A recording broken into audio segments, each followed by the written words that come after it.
Hey there, everybody. It's Lexi with Lakeside.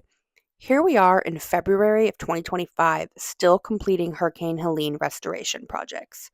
Helene made landfall in September of 2024, so this is a testament to the prolonged devastation it caused. Our hearts go out to those who were impacted by Hurricane Helene.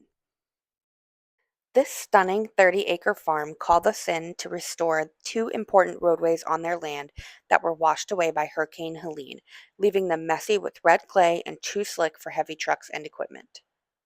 Restoration for this farm began with applicable grading and drainage cutouts. You may have heard me promote drainage cutouts before in previous media.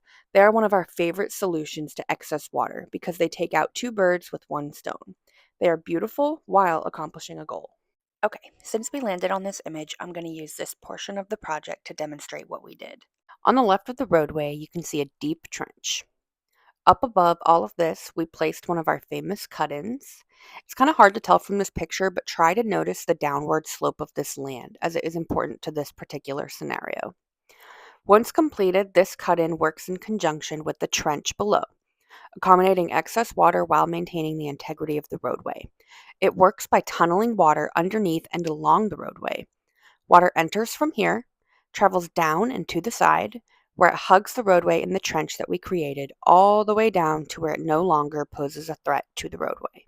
After grading and drainage cutouts were complete, the roadway was covered and the drainage cutouts were filled with base rock, also known as surge stone. I'm sure you guys get tired of me promoting surge stone, but I can't help myself. It's one of our favorite materials. From there, the base rock was compacted and covered with crushed run, which was raked and compacted with a vibratory asphalt roller. All of that to achieve this.